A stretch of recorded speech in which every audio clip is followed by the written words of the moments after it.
بسم اللہ الرحمن الرحیم۔ السلام علیکم۔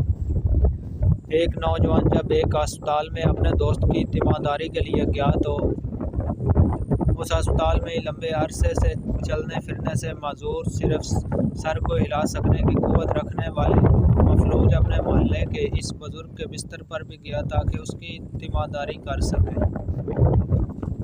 حال احوال اور خیر و خیریت پوچھنے کے بعد اس نے بزرگ سے پوچھا، بابا جی، اس معذوری اور اپاہجی میں یقیناً آپ کے دل میں کوئی خواہش تو ضرور ہوگی۔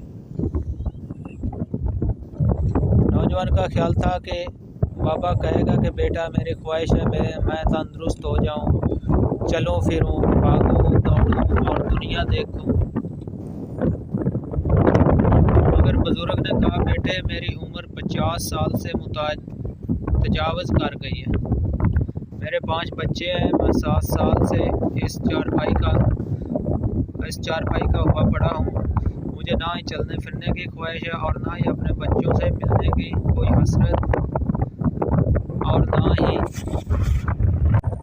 میں عام لوگوں کی طرح روزمرہ کی عام زندگی گزارنا چاہتا۔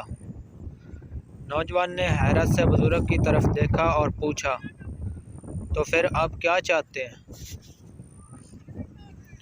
بزرگ نے بھرائی ہوئی آواز میں کہا، بس میں اس ماتھے کو زمین پر ٹکانا چاہتا ہوں، میری اتنی سی خواہش ہے کہ اس رب کو ویسے سجدہ کروں جیسے دوسرے لوگ کرتے ہیں، نعمتوں میں گرے، خوشیوں میں مگن، بیماریوں، ورموں، زخموں اور دوائیوں سے محفوظ، پھر بھی ایسی ناشکری کہ رب کی حضور سر جھکانے کی فرصت نہ ہو۔